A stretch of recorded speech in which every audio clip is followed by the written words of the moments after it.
following the sound of the bell all the way to its stillness, remembering my own stillness, remembering that there is only one source, one life, one light, one beautiful presence. Reminding myself that the presence is one with each of you, every person,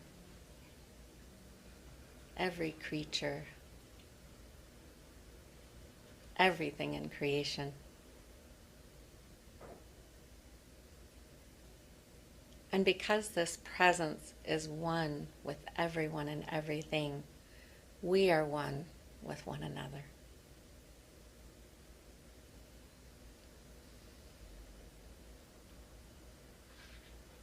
I'm looking forward to our time together today,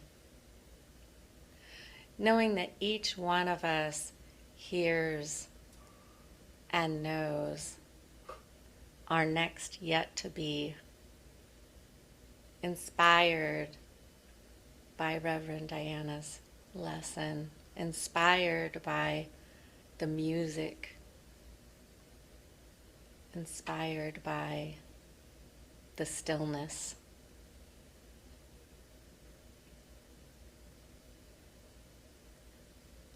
Letting it just move through us as us, knowing that it's all divine substance.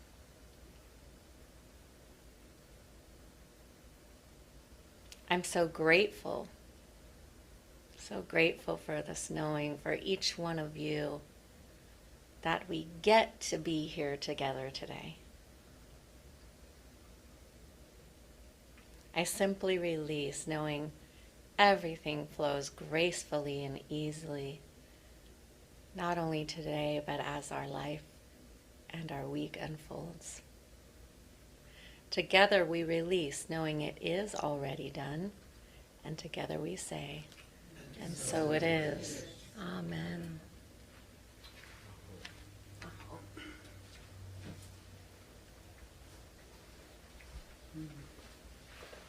Good morning. Good morning. Good morning. Oh, welcome. I went way in during that. Thank you. Oh, good.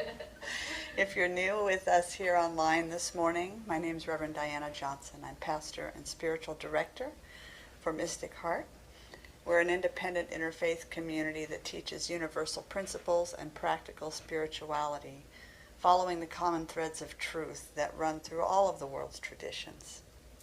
So I pray that this morning will lead you to something that tells you that your guidance, your own guidance, is within you, your own mystic heart. So we're going to begin our meditative journey of Taizé this morning by joining our voices in musical prayer.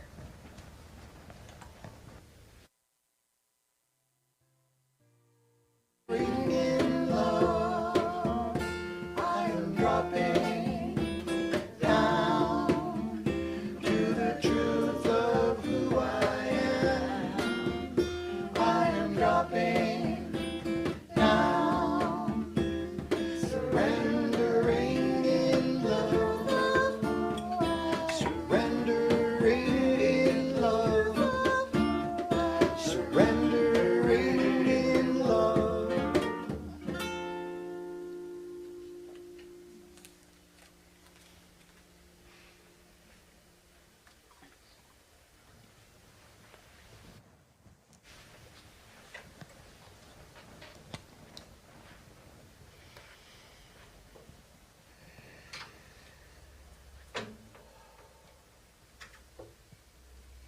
Dropping down into the stillness that dwells within every heart. Taking a long, slow, deep breath in. Feeling the presence of new life as it enters your being. And letting it go. relaxing the body and feeling fully supported. Allowing the breath to carry you inward to the deep peace and wholeness that is always available. Always the truth of who you are.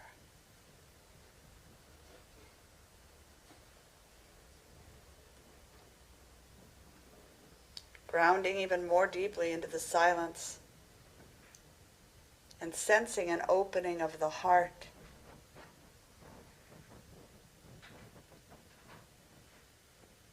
Of the mind.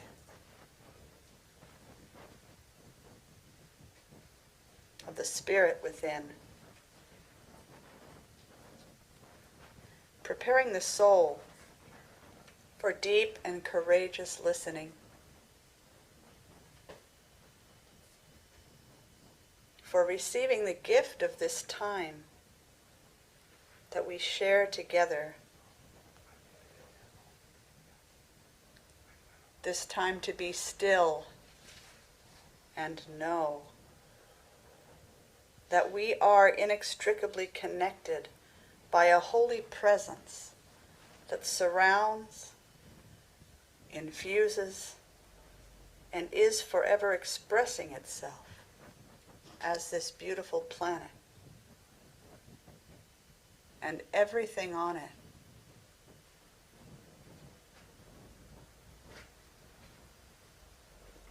Expressing itself as all that lies beyond this beautiful planet. Every human, every other than human creature, every plant, rock and mineral, the water and the wind, the stars and the planets, and all of the space between us. Alive, in relationship, forever connected by our coexistence at this time, in this place, forever one in spirit.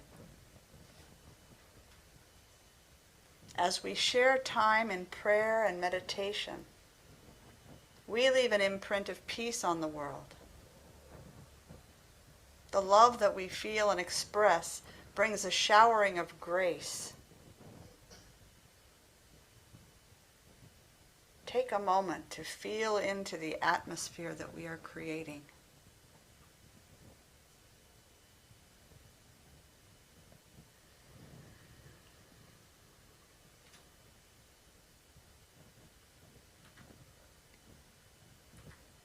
As we come together, we set an intention that each of us is a beneficial presence on the planet. That each leaves a positive imprint on human evolution. And that as a community, we use this time to move the world toward a more generous, compassionate, harmonious expression. We walk as love in action.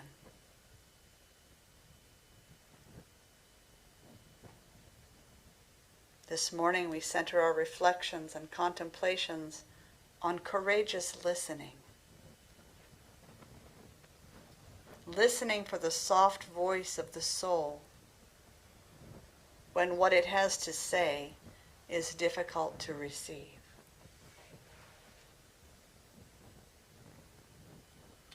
The voice of the soul is always present and available, but it awaits an invitation to speak.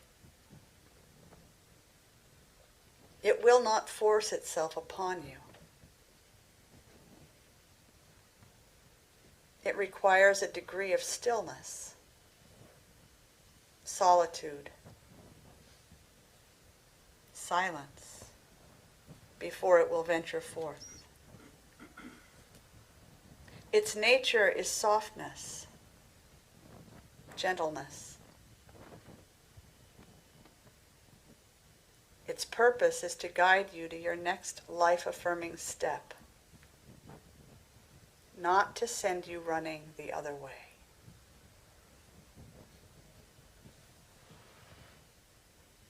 Whether we feel it or not, there is a deep part of us that is always at peace. Peace is a quality of spirit, inherent in every being.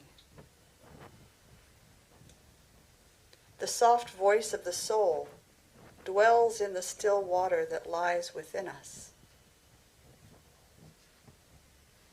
It is a gentle guide, but one that leads with certainty.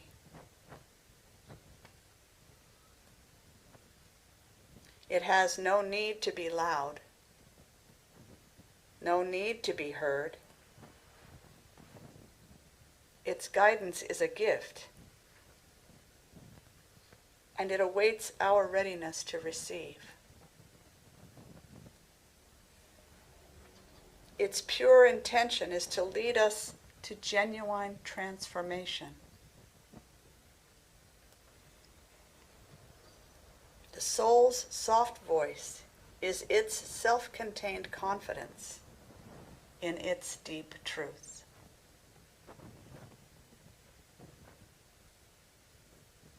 Also, the soul knows that something spoken just above a whisper encourages more concentrated effort to pay attention. By speaking softly, it invites us to listen deeply.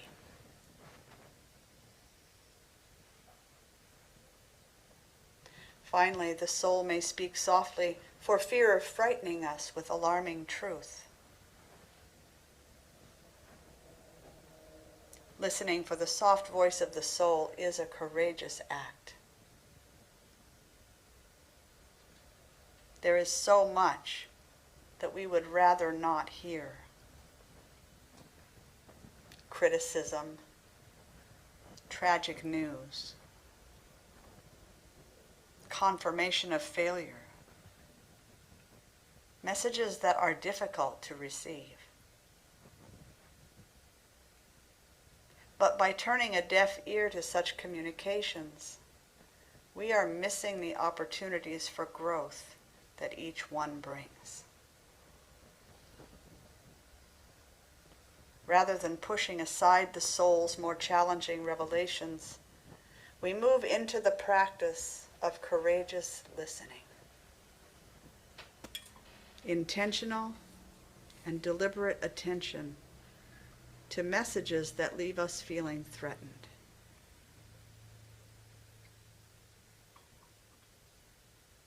Courageous listening, choosing to pay attention in spite of feeling threatened, can present us with data to grow that we may have no other way of attaining. Genuine transformation hinges on our choosing to hear from a friend, a situation, or the soul, new possibilities buried in what initially sounds unbearable.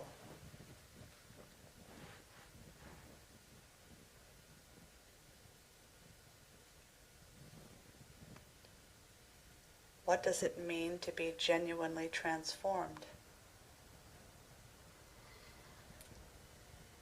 It refers to the recreation of self that goes beyond form, to the changing of our very character or nature. And so, in entering the sacred practice of courageous listening, we begin by asking ourselves, am I interested in genuine transformation in this lifetime?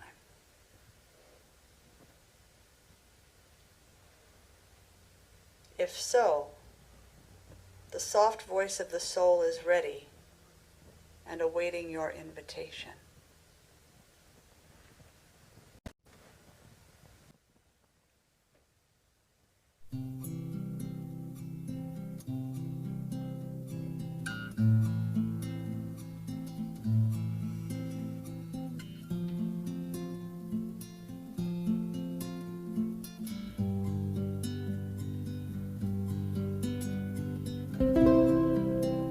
can relax now. Come on and open your eyes. Breathe deeply now. I am with you. Oh, my sweet, sweet child. Who do you think you are? You are the child of God, and that will never change.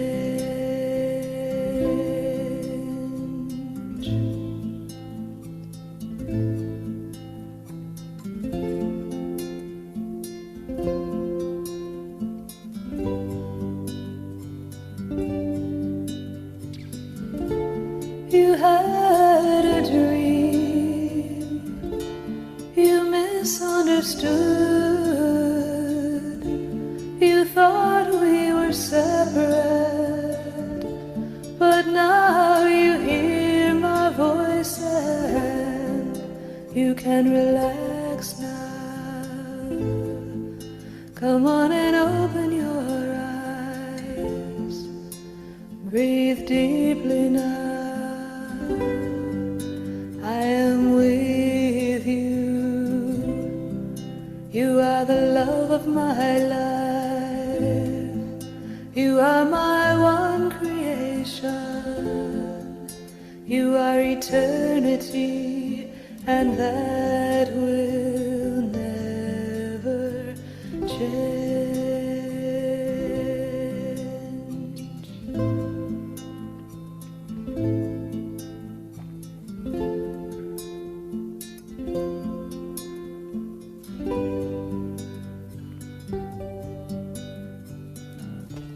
You had a dream, you misunderstood. You thought we were separate, but now you hear my voice and you can relax now. Come on and open your eyes. Breathe deeply now. I am with you. You are the love of my life. You are my one creation. You are eternity, and that will never change.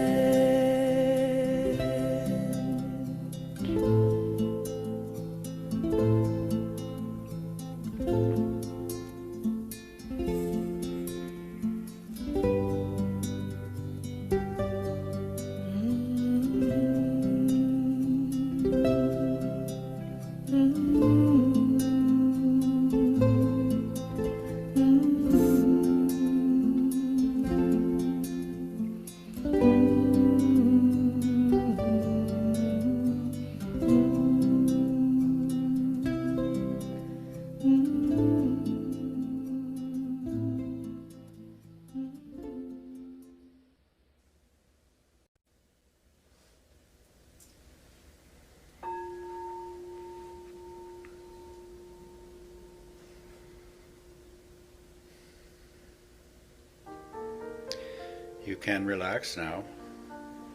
Breathe deeply. I am the Great Spirit within you, speaking through the soft voice of your soul. Oh, my sweet child, who do you think you are? You are the child of God, and that will never change. You had a dream, you misunderstood. You thought we were separate, but now, hear my voice. You can relax now. Open your inner ear. Breathe deeply. I am with you. You are the love of God's life, your soul's one creation. You are eternity, and that can never change. Your soul is the changeless part of you, that within you that has never been hurt, was never born, and can never die. You can trust the soft voice of your soul. Its only agenda is to grow you, to evolve you, to help you express more fully the child of God you truly are. And yet, sometimes its message is difficult for us to hear. The soul's call to change may be perceived as criticism. Our defenses may get triggered. Resistance may be aroused.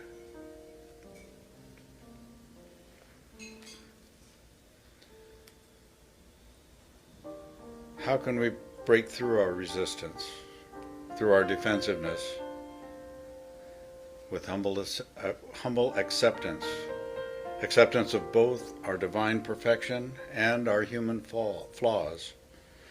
We listen from the heart with courageous vulnerability, with deep faith that we are being guided into a greater expression of our truest self. In our 3 minutes of shared silent contemplation this morning, invite your soul into loving conversation, into self-compassionate communion, into a radically honest, undefended, yet gentle self-inquiry. Ask your soul what divine qualities are seeking to flow more powerfully through you now, and how you might bring them forth. What must I release that no longer serves me? What must I embrace or accept about myself? Then listen deeply for your soul's answers, completely without judgment.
O divine beloved, thank you for the gentle voice of my soul.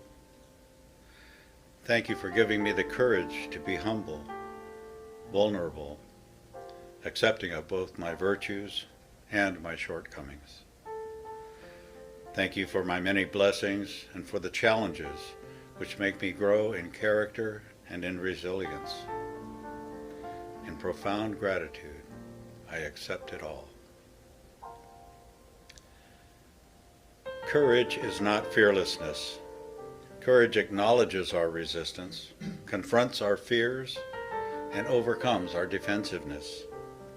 It is a response of the heart, a willingness to risk losing who we have been so that we may become who the soul calls us to be.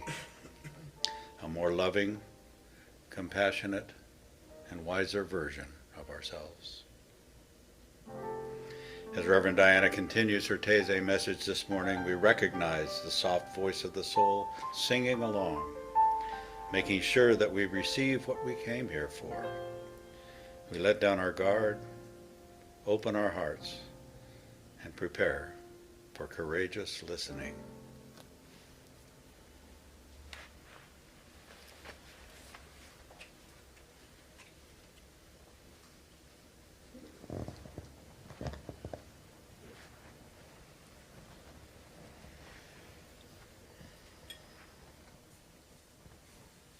How do we become more courageous listeners? First, by practicing more curiosity and questioning and less criticism and judgment. Ask a question where you would normally make a ruling. Transformation is shut down when we immediately dismiss what we don't have to and don't want to hear.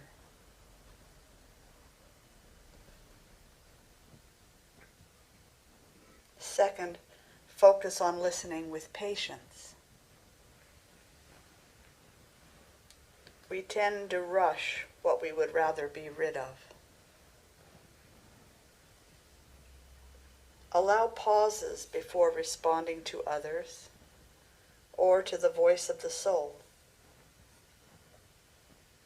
Give unsettling communication a chance to land, to be fully heard and comprehended.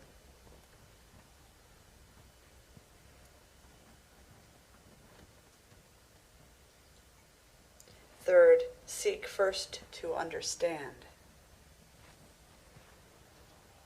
Listen with compassion for genuine understanding, rather than simply remaining quiet as you formulate your response from what you already think you know.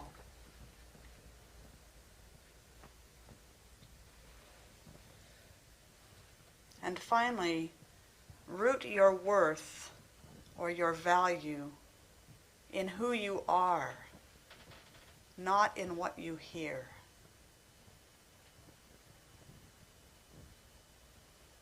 We can more readily risk hearing what we don't want to hear if we remember that nothing we ever hear has the power to ultimately separate us from God's grace, mercy, and love. Let's spend a moment letting that message soak in. Nothing we can ever hear has the power to ultimately separate us from God's grace, mercy, and love.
Holy Mystery, Holy One, Giver of all life, I speak to you as though you might be elsewhere, as though we might be separate. But I know the truth. We are one. You are the infinite intelligence, the sentient energy, the vital life force that moves in, through, and as all things. You are that which gives life to this physical form, the spirit that surrounds and infuses all of creation. It is to this that I speak. It is the spirit within from which I speak.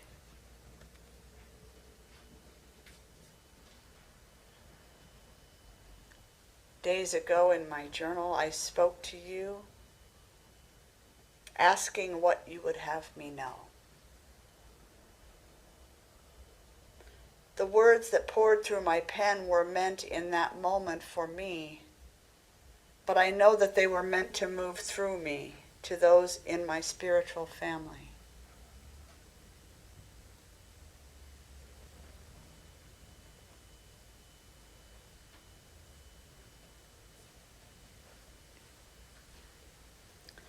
Your message was clear.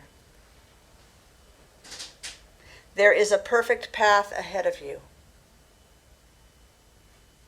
a perfect place or process for the next leg of your journey to unfold. Let me lead you. Let me be your strength, your courage, and your clarity. No matter where the path leads, I am always there. You are my beloved, in whom I am well pleased. Being human is a most challenging path. Your soul has chosen for your human form a life of intense growth, a steep climb. But know that we are one. Divine presence and human form. The soul is where we are joined, simultaneously expressed. As the soul speaks, listen, find guidance, and bring forth the human willingness to take the next step. I will never fail you.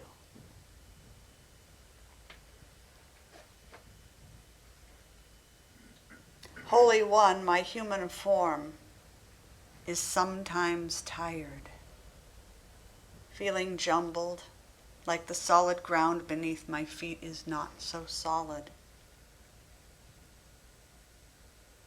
At times I could so easily go into overwhelm, but I choose otherwise. I choose the stability of the ever-present, eternal, and unchanging One. You are my hands, feet, heart, and voice. You are what I am, and I give thanks. I let go, and I let God. And so it is. Amen.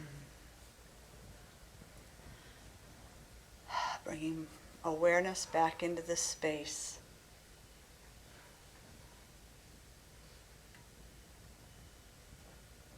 Attending to our senses, the feeling of the air on our skin.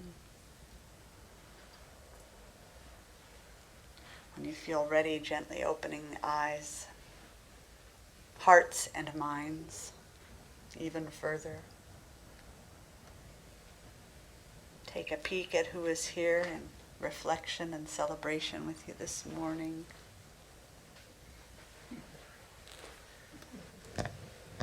At least one branch of your spiritual family. Some of us have many branches. One of your support systems. As we close our Taizé meditation, we offer the opportunity for you to share of your financial good in support of the work that we do, should you choose to do that. If you're joining us online, you can go to mysticheart.org and you'll find a donate button or a mailing address. We are a self-sustaining community depending on your generous gifts, so we thank you in advance for your great generous sharing. And as we support our Mystic Heart gathering place by joining in the sacred practice of circulation, please help me welcome Marsh to share his beautiful voice.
Sit at my table, rest here in my garden. You will have pardon.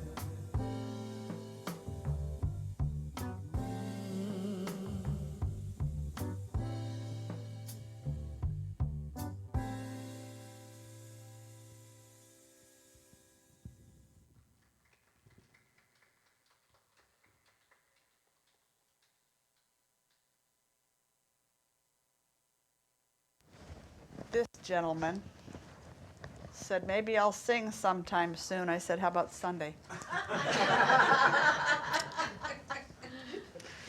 Thank you so much. Beautiful. So we just say thank you for these gifts as they are given today, coming from the one source, but through your hands and your hearts and into this community where they can be used and grown and expanded and then offered back into our greater community.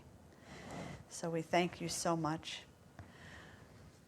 I'm going to just quickly ask because of time, is there anyone here that won't be at the invitations at the conscious conversation? I just saw Gary go. You won't? Okay. So I'm going to give you we have a retreat next spring and we got a date for it. So I'm just going to give you the bare minimums today and then I'll have a flyer next week. April 30th through May 3rd of 2026. We're planning in advance. I'll need to know if you're giving serious thought to attending by October 1st. The retreat will be from a Thursday afternoon through after Sunday service Sunday. So it is basically 3 full days. It includes all accommodations, 9 meals, all materials that you need while you're there. We don't have an exact location yet, but it will be within 1 hour of Reading, either in Siskiyou, Lassen, or Shasta County directions. We use Airbnbs, and we usually find one that has a really nice outdoor component, fire pit, and all of that stuff. So the cost is going to be $300 per adult, and we'll have to take that in halves in order to make our reservation. So half of it will be due October 15th, the other half not until next March 15th. So I'll have all that on a flyer. It'll be coming out email, but I just wanted you, if you wanted to jot down dates right away. It's a long way off, but that's good. So we can plan. So let's go ahead and close with the soul's blessing. Sorry for going a little over, but it was well worth that music today. Yeah. He's going to sing another one in the next one he wrote.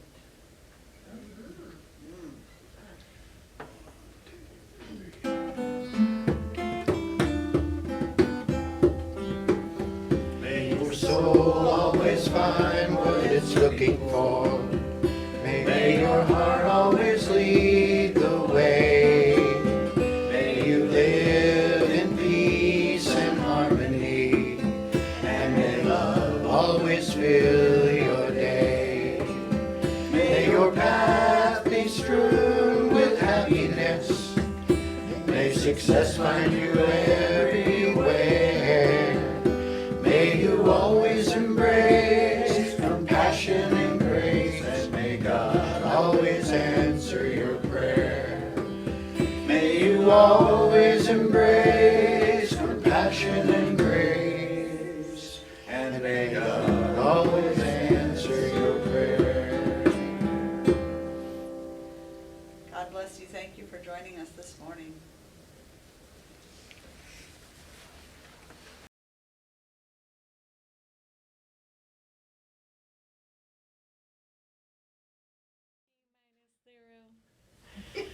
Just having so much fun and community with each and every one of you. Love rubbing shoulders and hugging and the coffee room. So just knowing that each one of us is really just receiving and being able to put that love and community in circulation with one another, and as we go about our week as well, practicing the possible through prayer. So knowing each one of us is just really receiving that nurturing, that grounding, anything we need to become the best vision and version of ourselves. So in that space of gratitude and community, I simply release my prayer, knowing that my prayer spoken is already a prayer answered and unfolding beautifully and gracefully. And together we say, and so it is. Amen. Amen. Thank you. Thank Beautiful you. opening. Thank you. And let's see, I'm going to let Marsh go in there. We have this dance we do with all these instruments. It's been awesome. Good morning and welcome or welcome back. Good morning. If you're new with us here this morning, my name is Reverend Diana Johnson. I'm the pastor and spiritual director of Mystic Heart Spiritual Center. We are an independent interfaith community, and we teach universal principles and practical spirituality, following the common threads of truth that run through all of the world's traditions. So I pray that this morning you are discovering the guidance and wisdom in your own mystic heart. So I'm going to keep that powerful energy going and growing. No, I'm not. We're going to do music first. We have been just laughing our way through the building today. It's wonderful. So we're going to go ahead and open up with some music, and that means we have to do another dance. Here we go. Try this one. That was easy.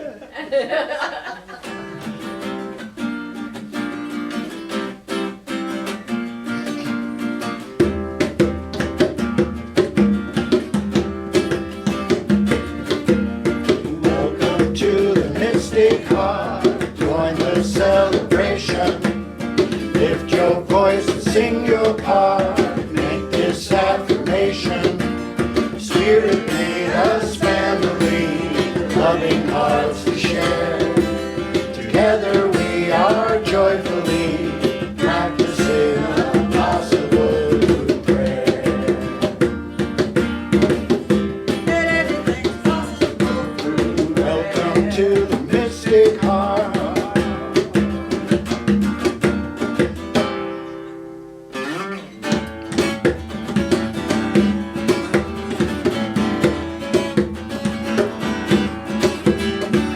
Everybody get up on your feet.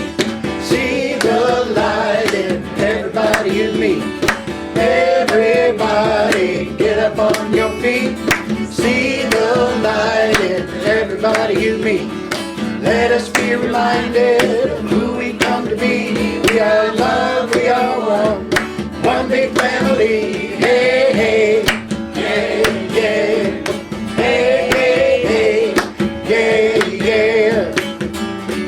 Let us make a joyful sound. Here we stand on holy ground. Let us make a joyful sound. Here we stand on holy ground. Let us make a joyful sound. Hey, hey, hey, hey, hey. Everybody, get up on your feet.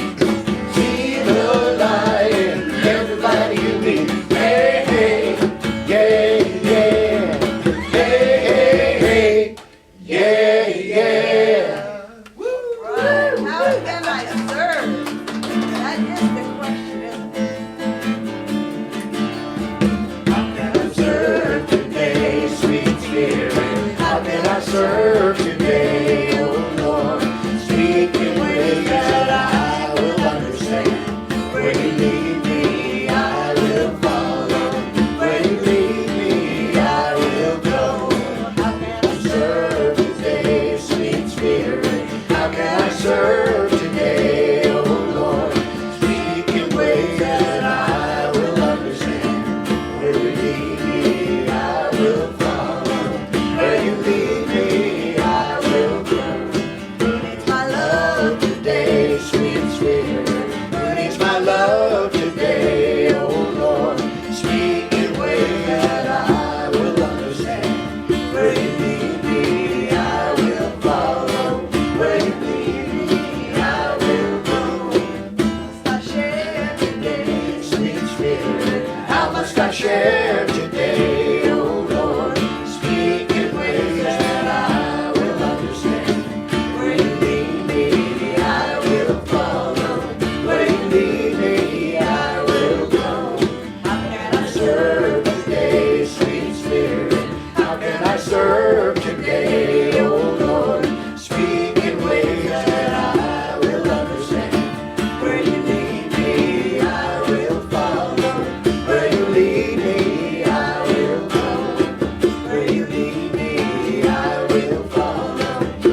Yesterday we were hauling produce from the farmer's market to the mission, and Chris and I were the two that were there.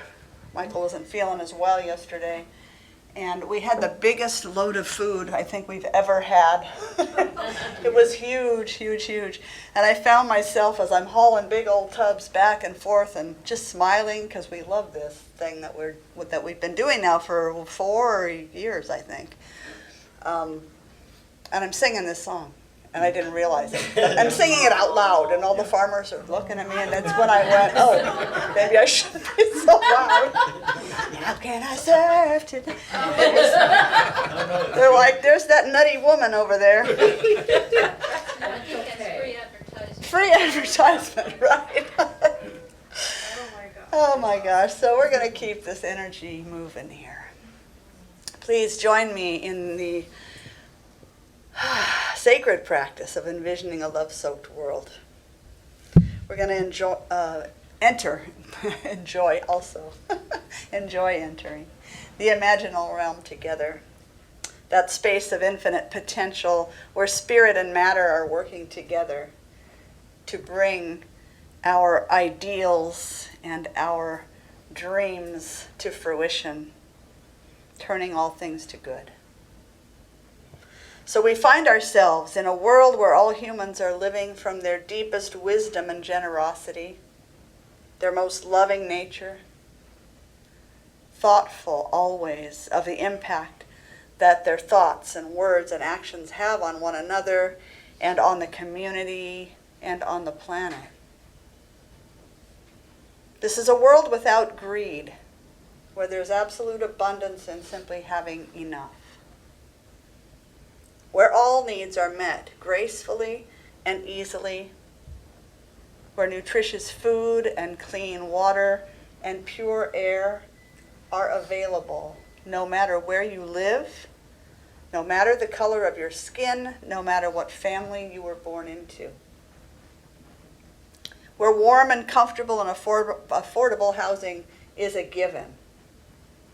Where all beings feel a sense of safety, belonging, and contribution. Where mental and physical health and education and healthy relationships are well supported by systems that are grounded in integrity and honesty and wholeness. Ours is a world where all beings work and play at whatever feeds the soul and are well compensated for their service. All are valued and respected for their inherent goodness. Authenticity and vulnerability are not only welcomed, but celebrated. The peace that we cultivate within ourselves shows up as a world free of hatred or violence or indifference. The love that we are here to share is given freely to whomever our hearts are called to love.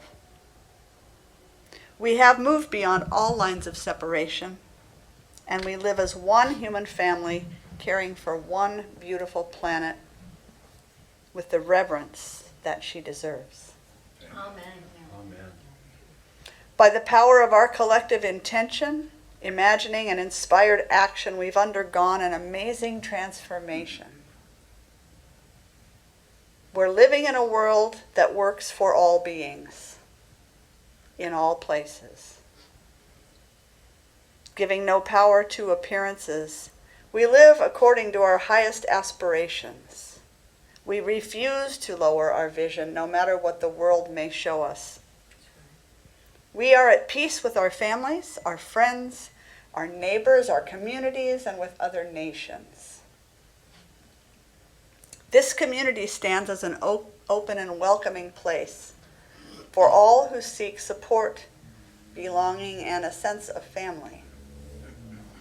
During this time of profound transformation, this community redefines church as a place of self-discovery, authenticity and kindness, radical inclusion and love, as we're guided to the truth that we know lives within every one of our hearts. And so giving thanks this morning for the beauty of our world, the beauty of our vision, its graceful unfolding into form, trusting that a prayer spoken in deeply felt is a prayer answered. My word is acted upon right here and right now. In full acceptance, great joy, and deepest humility, I let go and let God. And together we say, and so it is. Amen. So, that always just feels so good to remind myself, to remind us as a community that we do have an impact and that there is transformation happening. It can get so easy to be bogged down by the day-to-day, what we see and what we hear. But that's not the absolute truth of what's going on. We have to see beyond it. So thank you for joining me in that. Let's see. If you were here at Taizé this morning, this will be a quick bullet point refresher. We've been contemplating the idea of courageous listening. That's listening for the soft voice of the soul, especially when it has things to say that we don't really want to hear. We don't really want to receive it. We reflected on this idea. The soul's voice is always present and available, but it awaits an invitation often from us to speak. It waits for our silence, for our stillness, and for our saying, okay, speak, come forward.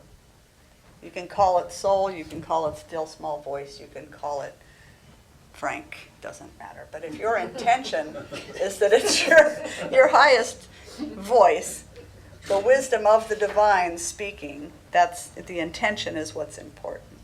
It speaks frankly. It speaks frankly, yes. And that this voice is a peaceful, gentle guide, but it leads with certainty. It has no need to be loud, no need to be heard.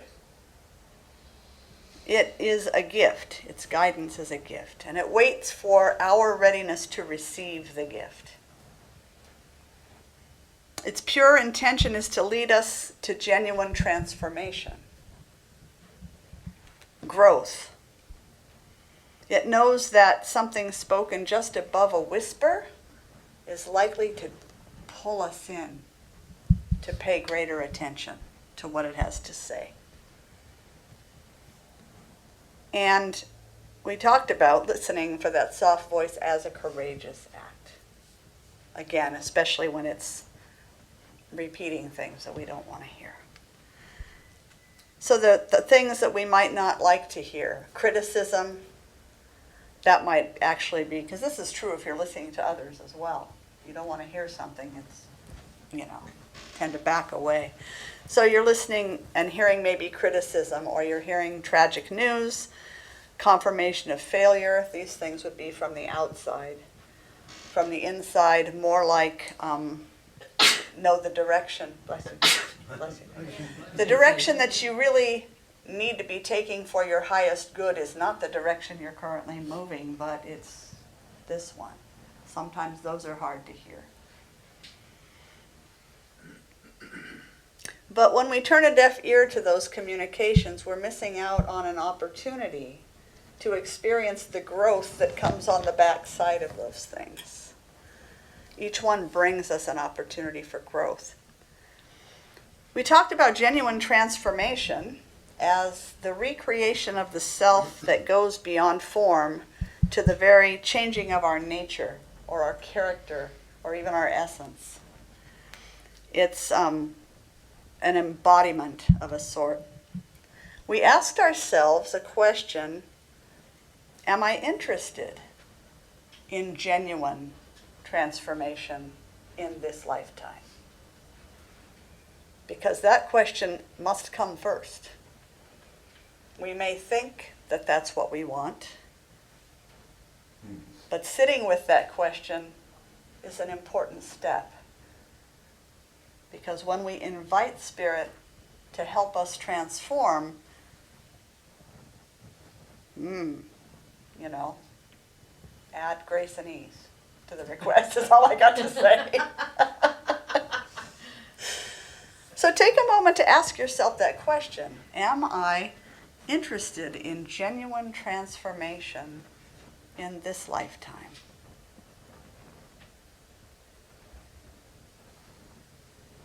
Are we ready to? Are we ready to?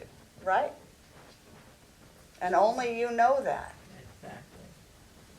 So what, if your answer within you is, yes, I truly am seeking to be the best human being that I can possibly be this time around, what do you think that might look like for you personally?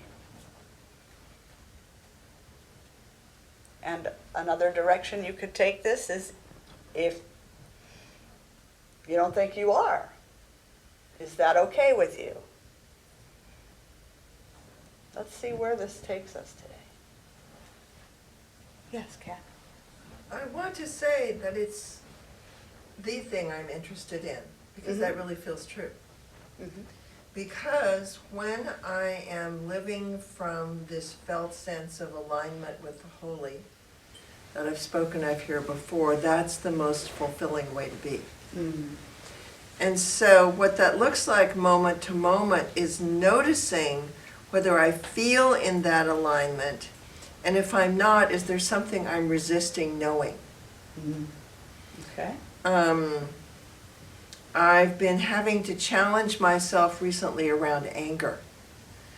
I think of myself as definitely not an angry person, but anger does arise in me, and it does lead me into thoughts of, well, if only I could tell this person off, you know, here's what I would have to say. Right. And plenty, actually. And so I want to witness that, but I want to notice that being guided by that is not how I want to live, and I also want to transform that Right. by getting underneath it to what's really alive in me, my unmet needs, and what's alive in the other person, their unmet needs that are leading Right. them to act the way they do. So whenever those difficult emotions arise, that's an opportunity for practice. Yes. Thank you. Beautiful example.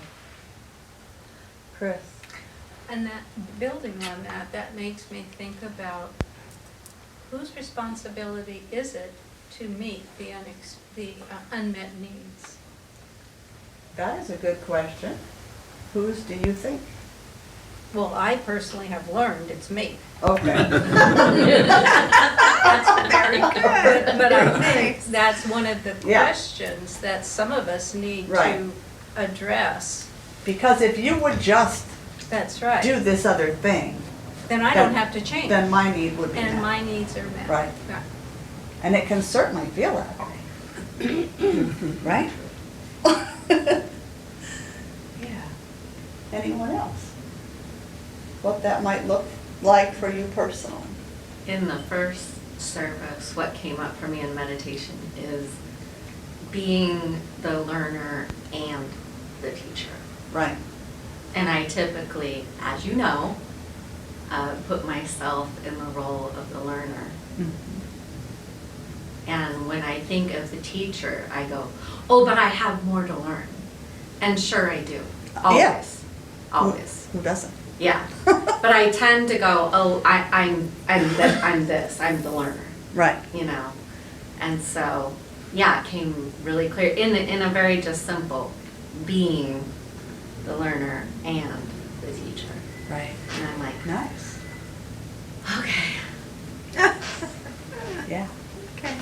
Because I guarantee you that the minute you step into the role of the teacher, you're going to have more to learn. Oh, yeah. Guaranteed. That has Guaranteed. always been the case. Yes. Yes. Yeah. Yeah. JB? Yeah, I'm not, I don't know how to say this, which is a reflection of how I'm feeling. I'm not sure that I know what I want. Mm-hmm. Very honest statement. a big part of my uncertainty is a very active, almost angry voice that says that I should be out saving the world, even though I really don't want to do that anymore. Mm-hmm. And even though recently I've been having some bodily issues that limit what I can do, how physically active I can be.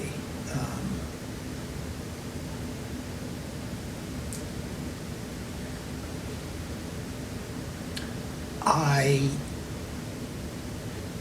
want to spend a lot of my time in spiritual reading and meditation, and yet again there's this angry voice that says that I'm not supposed to be doing that. I don't deserve that. I haven't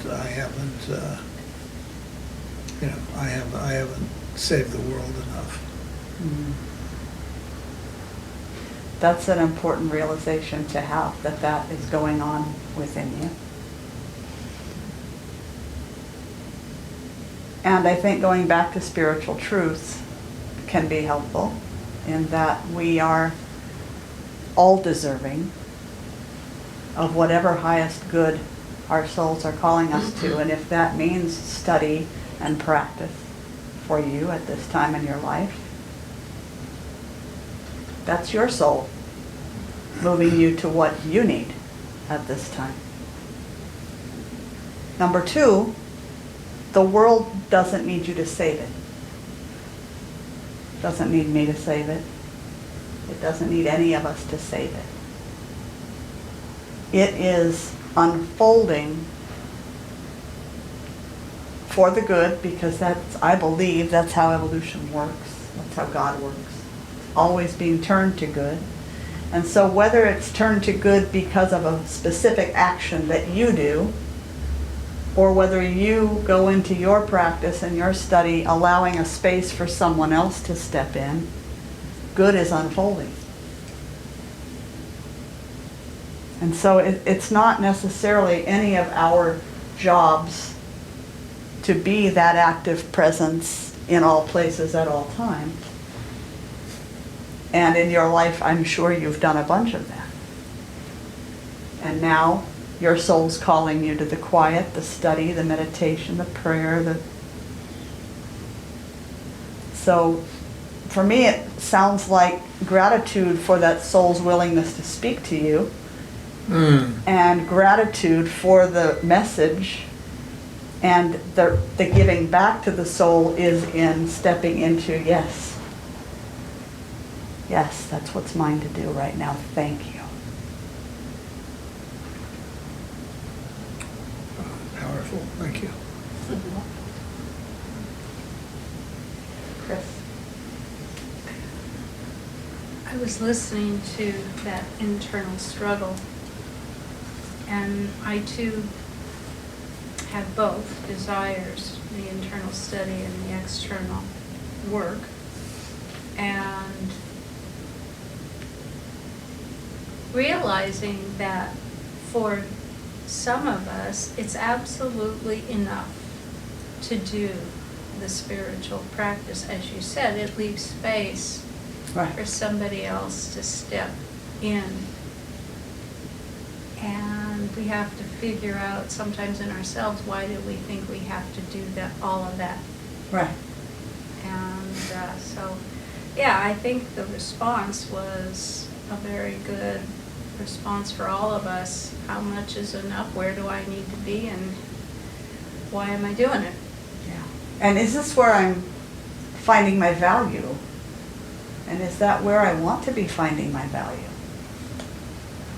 My value, I'm inherently valuable. I'm an expression of the divine, as are every one of us.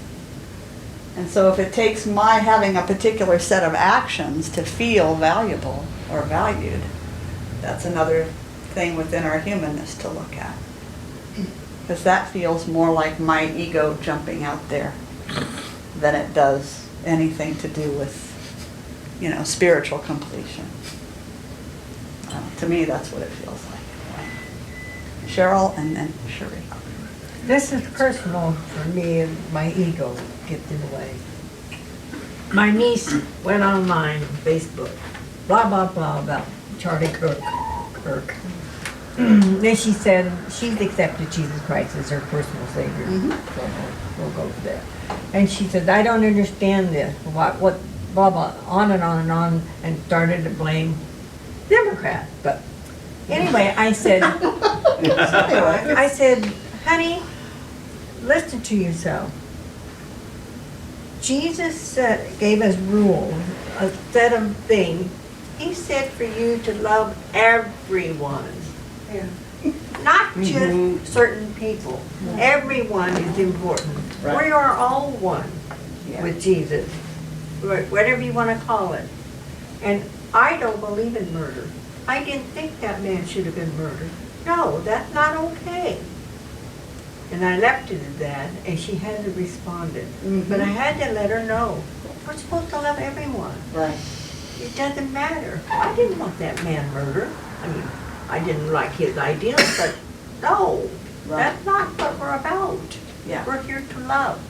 Here to love. And so Without I'm just like, exception. That's a whole walk right there. Cherie, and then I see Bob. Marsh, is your hand up? Yeah. Okay, I'm just taking an order in my head, okay. I went so deep with Cheryl's of, and just what popped in is Michael Beckwith calls it othering someone. Right, yes. And that just really, I just love that phrase because, Yeah. yes, the oneness. Like you were Right. saying, yeah. The other thing that was presented this week was that idea of, as humans, the productivity that we can be drawn to Right. seek our value. And the other side of that, just have, like what you were saying, just we're already inherently worthy, Yeah. and we don't need to do anything in order for that to be the case. Yeah. And We don't need to earn our inherent nature. Yeah. That doesn't even make sense. yes. Thank you. Yeah, good reminder though. Yeah. All right, Bob and then Chris. I just wanted to comment on what was commenting about Charlie Kirk. The shooter was not a member of any party.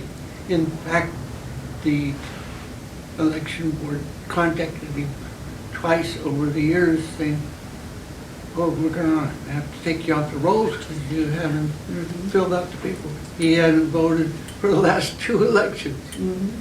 So Jesus would want the truth to come out. Right. Wasn't a Democrat or any party. It was just a troubled individual. I don't condone his murder, No. but yeah. the blame and misinformation out there is not helping the No, country. it's not, that's for sure. So Jesus stood for love and truth. Right. that's it, right there. Yes. Chris and then Chris. I remember when I first got involved in the spiritual path, I thought, yes, I want enlightenment. I want to grow spiritually. I want to be transformed. But at that point, I thought it was primarily additive because you started the path by taking classes, and I love taking classes. I love learning stuff. At some point, it becomes more subtractive than additive, and it's like Yes, it it feels does. like being pruned like a tree. Yeah. You have to cut away pieces of who you aren't, I guess. Right. But it feels like who you are instead of, Yeah, it feels like losing a finger or something. it does. Yeah. Thank you. Yeah. I just wanted to add to what Bob was saying because I had an experience with a family member as well. And they're all hot and bothered about the physical violence to this man. And there's a party that's not paying attention to the fact that both sides are getting physically attacked and killed. But beyond that, you know, I don't think anybody's recognizing or talking about the fact that there's other forms of violence that's being inflicted. Right. There's emotional, spiritual, mental, and we are being exposed to this, bombarded with this daily. And so the fact that, yes, he died physically, his ideas aren't gonna die with him. They're in there. Right. But the way in which we do these things are abusing us. Yeah. So that's just all I have to say. Lucinda, then I'm gonna move us, and Autumn, and then I'm gonna move us back to the track that I'd like us to try to trace today. Well, I think it's a good thing for us to remember that not only did Jesus come in and say, you shall love everyone as yourself, but also we've studied here, everything happens in the mind of God, which means that every single person in here is of God. The same as I am, the same as Diana is, and that means that each person is a part of myself as I am a part of them. And I might not be really happy about how they're using that, but my main task is to stay on course, to stay with love, and to remember that it's all God. No matter what's coming out, no matter what's being spewed, it's all God. Thank you. Well, after listening to this conversation, I would say that our job is to tend to ourselves, to tend to the water within. Yes. And then the world is a reflection of that. So whether you're meditating or studying or doing, we are human beings, not human doings, right? It's okay. And you tend to the water within is the most important. Yeah. And from that tending, then if there is an outer direction you are to take, it will come to you. And you'll be drawn to it. It won't be something that you need to battle within yourself. You'll be naturally drawn to what's yours to do. And some of us are drawn to a lot of outward stuff. Don't let that fool you. I put in a lot of hours of inward study, practice, and all of that too. So it just, each of us is unique, and we're uniquely called for a reason. And all of it's necessary. We're all part of that whole. So I'm going to see where I was going and if I still want to go there or not. So sometimes we think we know what it might look like if we are genuinely transformed. We have this idea of, well, yes, this is what genuine transformation looks like for me personally. But I don't think we actually really know what the other, the other end, or if there is such a thing. We think we know. Our human being thinks that it knows. But the idea of courageous listening is really speaking to when the soul takes us in an unexpected direction. And so we don't really know what the outcomes are going to be.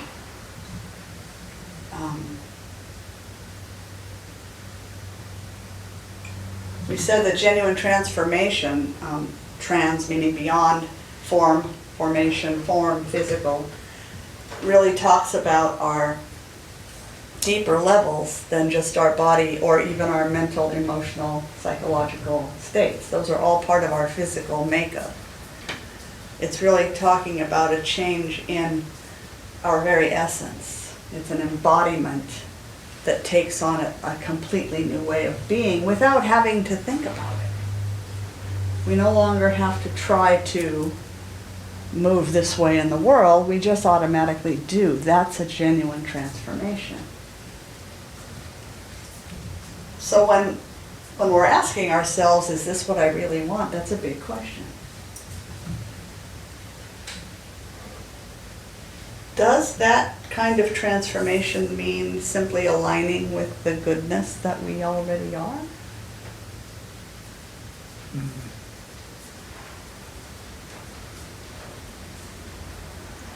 I think that we tend, I speak for myself, I tended, especially earlier on in my studies and practices, to think that there was something, like you said, I had to add, somewhere I had to get, you know? But that's not what it is. We're already perfect, whole, and complete. We're already expressions of the divine. There's nothing we need to add or do or be that will make that any more so than it is right now. So it's, to me, it's just aligning, bringing our awareness to that, and then following up with whatever helps you, whether it's study and meditation and prayer, or if it's sacred service, if it's music, if it's serving clients in the job that we do, if it's taking part in political groups or rallies, or feeding people by moving food to the mission, or what, anything. It's just bringing our awareness to the fact that it's already perfect. I'm already the way I'm supposed to be, and yes, I can improve upon my attention and focus and willingness and ability to have my behaviors align with what I truly am. More often, yes, of course. But it's not because there's anything wrong with you to begin with. Lucinda. I have often found that just the process of going through my life, studying, doing all this other stuff, that a lot of times something will happen and I'll pause and I'll realize I have transformed into someone new. I've had friends come up and tell me, you are not the person I used to know. Was that something I was paying attention to? No. Right. I was just doing my thing, you know? And so long as I allow for it, so long as I don't fight it, so long as I'm okay with change, That was kind of it happens. Yeah, yeah. Yes, Autumn. There's many different paths to learning to love again and unconditional love. Mm-hmm. And remembering we are one. And so there's so many ways to do that. Yeah, It's all perfect. it is. Sherry? In the last service, you said something like, there isn't anything that someone can say that can subtract from your worthiness. And so that also is saying to me right now, there isn't anything that I can do to subtract or add to my worthiness. You know, it's not out Right. here. It's Right. Yeah. I'm gonna share, oh, one more, and then I'm gonna I share a wanted to couple. piggyback on what Lucinda was Okay. saying. When you undertake a transformational, spiritual transformation, people that have been in your life for a while will come up and say, you've changed. And sometimes they think that's a good thing, and sometimes they think that's not so good, you know. Where's the guy I used to party with and smoke dope with, you know? Yeah. Right. So you've got a whole array, you know, and so you gotta really take it home. Yeah. Deep in your heart and say, what do I really want? What is being called forth from me? Thank you. So we talked really briefly about 4 tools for maybe becoming a more courageous listener, more able and willing to hear the messages that maybe we don't want to hear, whether we're listening to others or whether we're listening within. And so the first thing we talked about was practicing more curiosity and questioning and less criticism and judgment. So we hear something either from another person or within ourselves, a redirection of some kind, rather than jumping to a conclusion about that or having a judgment about it, we approach it with a question. You know, say more. You know, what do you mean by that? Can I, you know, clarify that? Can I sit long enough? And that's the second tool, practicing patience. Can I sit long enough with it to allow greater meaning, a deeper understanding, before responding, either within to the soul or without to another? Can I seek first, that was the third, seek first to understand, to listen to the self or others with compassion, with a sincere wanting to understand what's happening, rather than just sitting quietly forming our response using what we already think we know. Because that's not really actually listening for understanding. I think the key to authenticity in that is to make yourself truly curious. Yes. I think Yeah. that's, you know, otherwise it comes off as a technique and it's not, it doesn't Right. feel authentic or genuine. Yeah. So I'm going to jump, oh, go on. I was just gonna say, truly curious is important. And I think in addition to truly curious is trusting. Yes. And trusting that what is before you actually is for you. And sometimes that takes work Right. on our part to find that, how is it for me? Yeah. And it's not the speed that we discover it, it's the fact that we work to discover it. Right. That we really watch and listen with that curiosity, with that patience, and that we invite it to be revealed. You know, I'm watching, I'm listening. This thing that doesn't feel very good right now that I'm hearing or seeing, I know that it's for me, and I'm watching for the blessing. I'm watching for the good that is to come out of this. Because we know that by spiritual principle, what we're looking for, we will eventually find. What we place our faith in is what we tend to experience. So if we can place our faith in knowing that there is a good that is unfolding, and then being willing to actually see it when it comes. Sometimes we're so sure, I'm so sure, that I don't want there to be a good here. I want to know that this is really not a good thing. So that makes me very unwilling to see the blessings when they show up.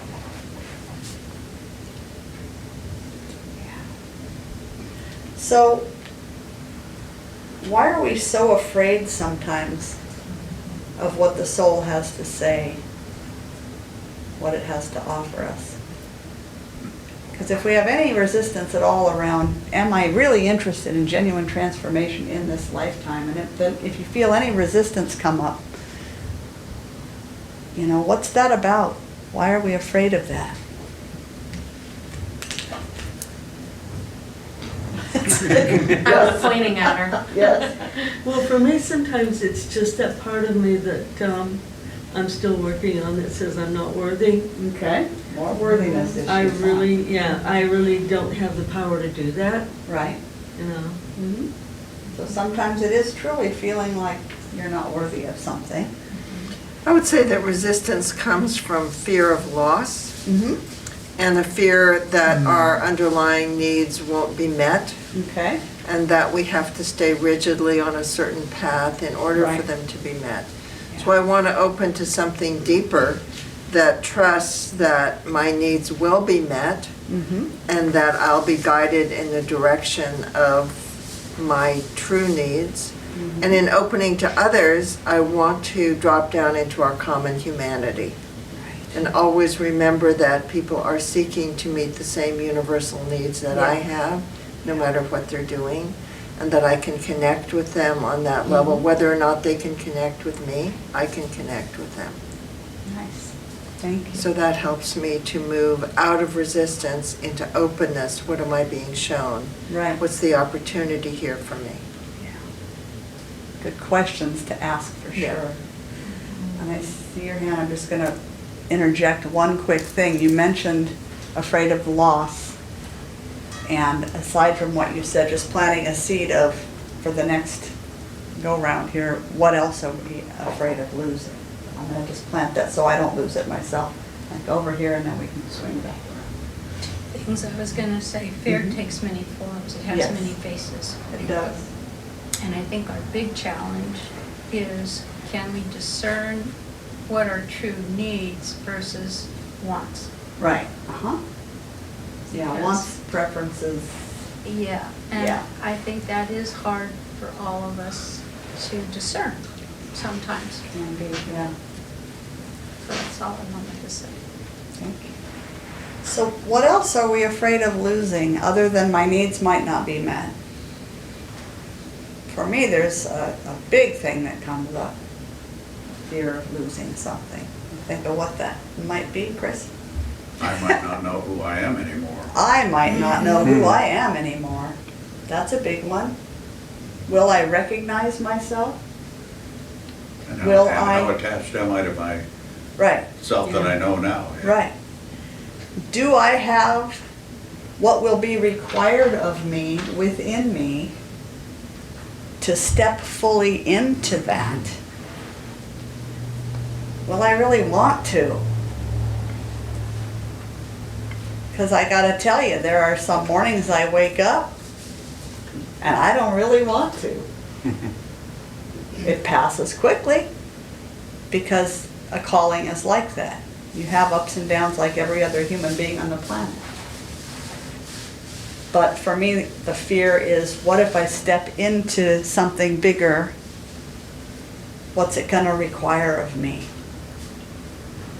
Will I have to put aside a bunch of my preferences in order to answer this call? Yes. So, yes. The answer to that is yes. Well, the thing that occurred to me is, what am I gonna be required to give up? Right. What is it that I'm so attached to Yeah. right now in my life, that I really love in my life, Mhm. that I will be required to give up Right. in order to bring something new in? Yeah. So that's that other form of loss, you know, what will I need to agree to losing Yeah. or letting go of? All good questions. Go ahead. You're gonna laugh because of what's been going on with me and stepping into my ministry. Ministerial training. Yay. So I had this dream that I woke up to, Uh-huh. that we were at some kind of training, the practitioners and ministers and stuff. And they were like, okay, so in the morning, you need to have a talk written, and you need to also do the celebration of life of this person. And I was like, what?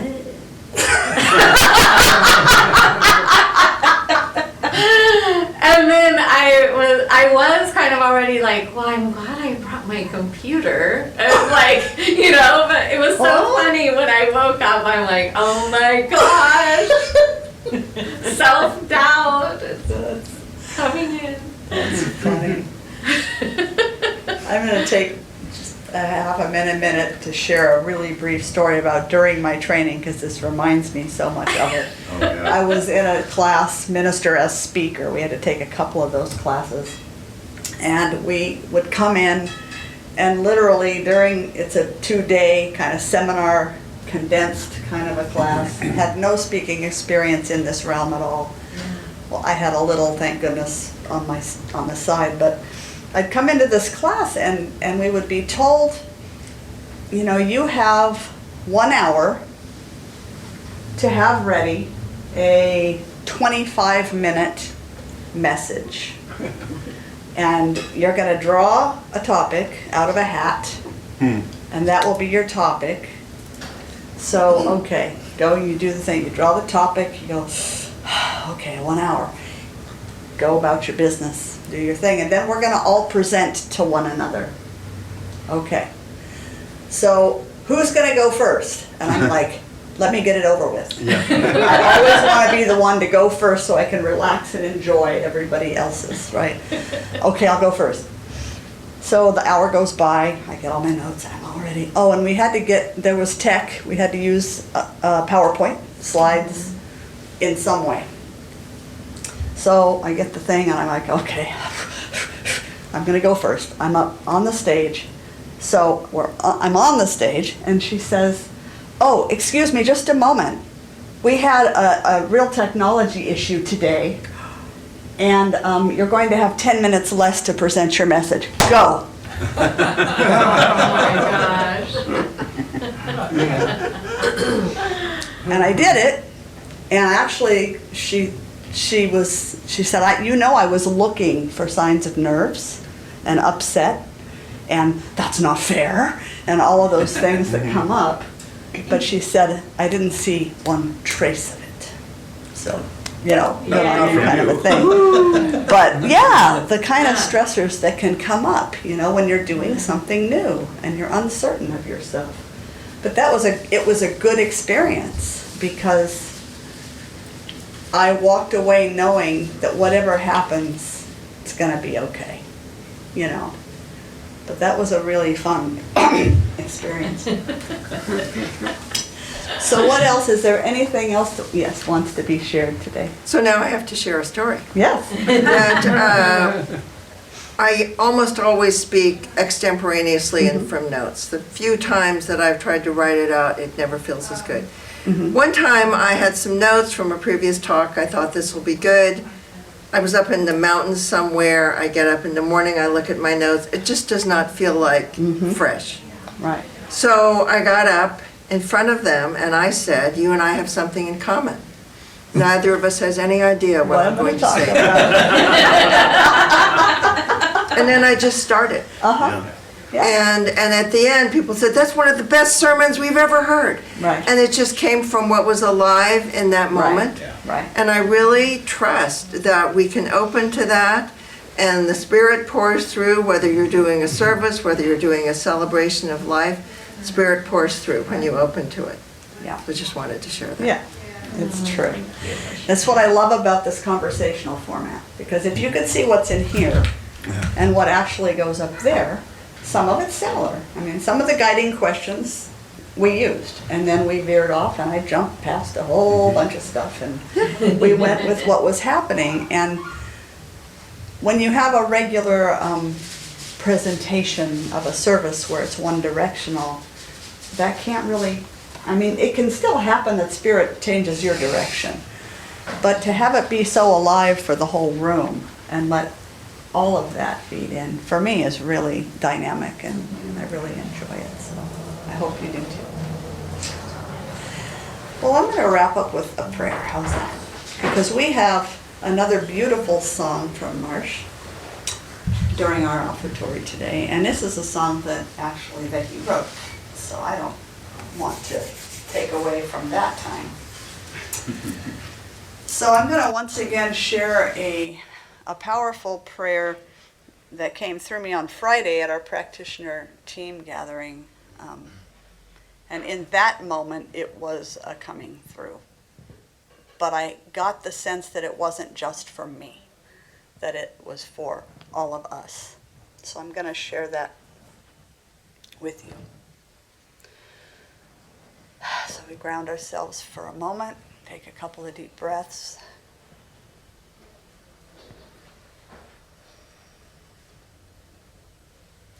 Holy One, great mystery, giver of all life. I speak to you as though you might be elsewhere,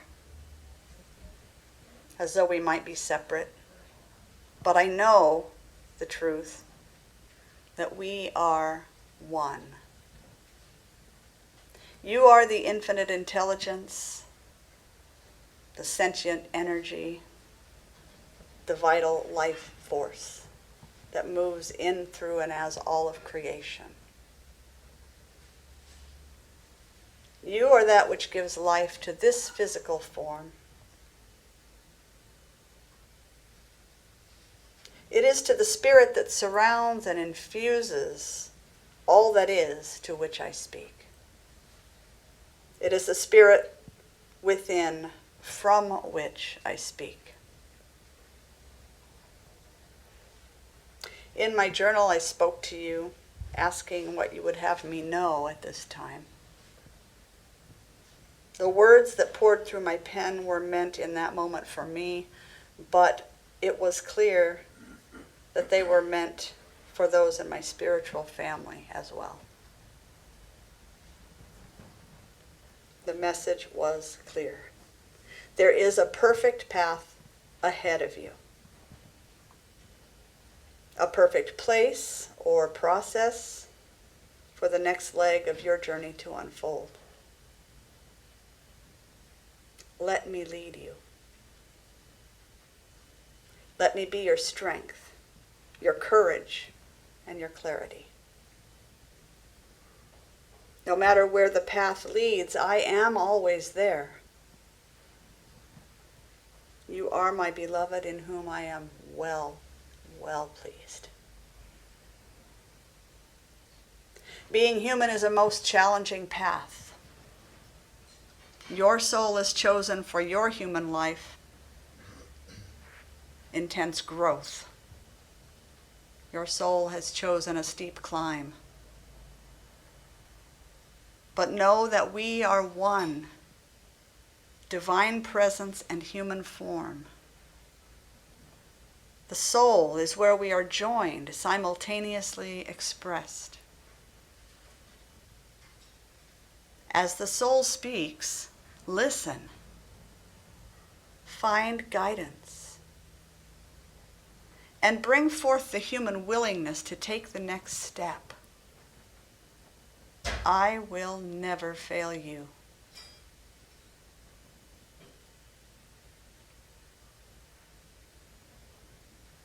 Holy One, my human form is sometimes tired,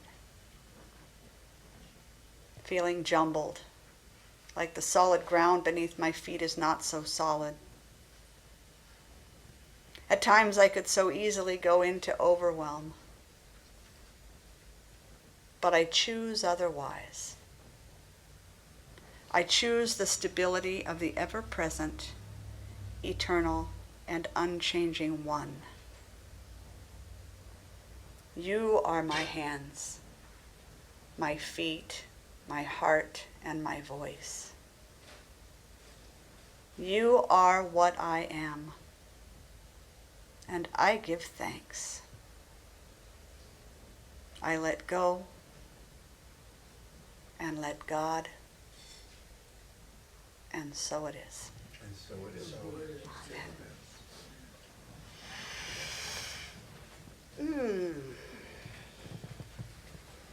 What a great conversation this morning. Thank you all so much. So as we close our time in conversation, we offer an opportunity, should you choose to give of your financial good. If you're online today with us for the conversation, you can go to mysticheart.org. You'll find a donate button. You'll find a mailing address. And we are an independent, self-sustaining organization. So we thank you in advance for your generous gifts of support. As we support our Mystic Heart Gathering Place by joining in sacred circulation this morning, help me welcome Marsh back up to share another beautiful song. This one's a very personal composition that he wrote pretty recently. And staying with the theme, it will require courageous listening.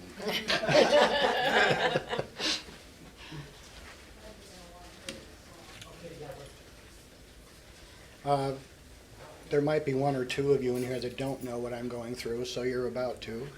It's a song about my personal growth up to this point.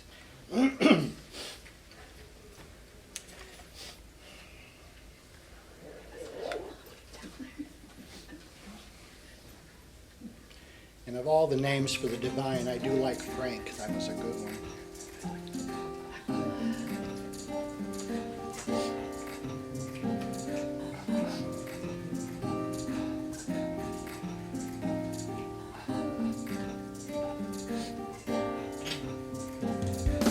Coffee beans in the grinder, just another reminder of the things that she did for me every day. Did the dishes, fed the dog, well, I just sat there like a log. Just another start of just another day. I was thinking way too much about what I'm doing wrong. How am I worth anything if I can't write that song? And that old feeling sets in. The blues come to visit me again. But she was always there to share my bumpy ride, talk me off the ledge and try to soothe my foolish pride. No matter what happened, she was right there by my side, my always.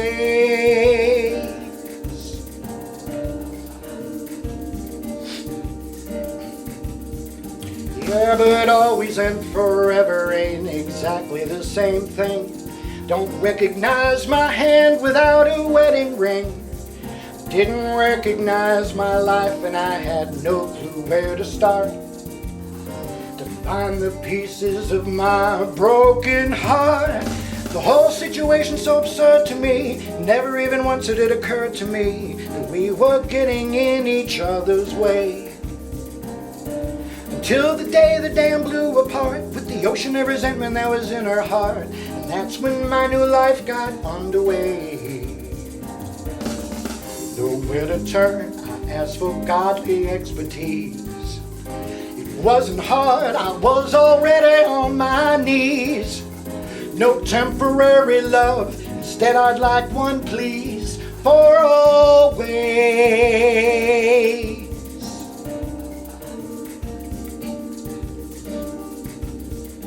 Well, when I got off my knees, I felt the weight begin to lift. Understood the value in this unwanted gift. My eyes began to open and the clouds began to part, showing me a pathway to my mystic heart. So many lessons I was forced to learn, most had to do with too much self-concern. So many things that I regret. All of this is making me a better man. Can't help but feel it was part of the plan, 'cause these are the lessons that you don't forget. The path then led to a community, teaching me how to love with impunity. That love is what we need for unity, for always.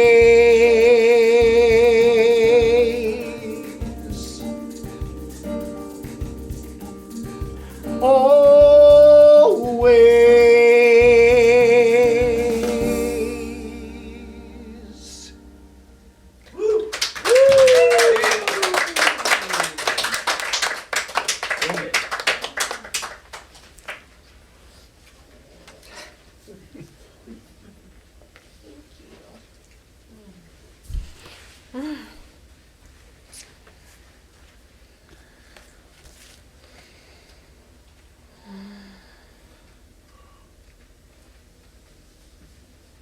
I'm just so incredibly thankful right now.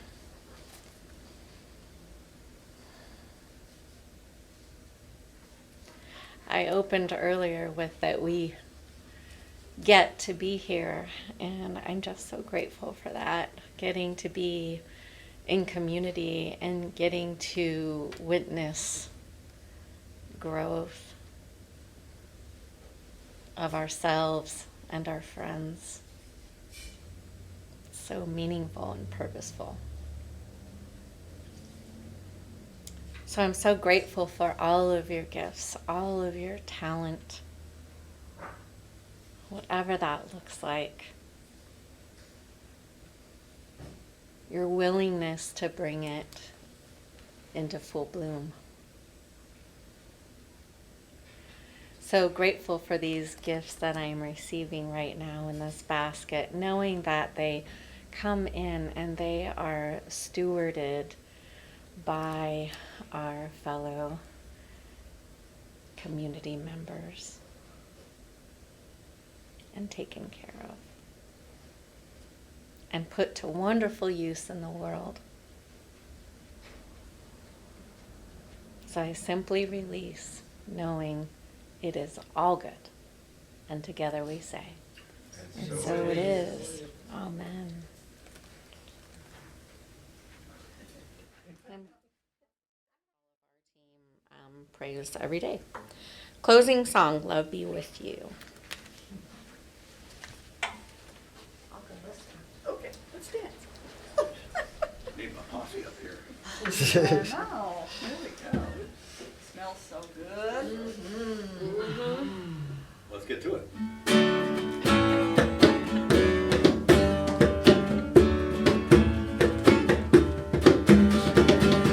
Together hand in hand to see the light we take us in, and we are changing. Hold the light for you and me. Take your hands and set it free. Share this blessing. Love be with you. Peace enfold you. Spirit lift you. Breathe it in. Truth come through you.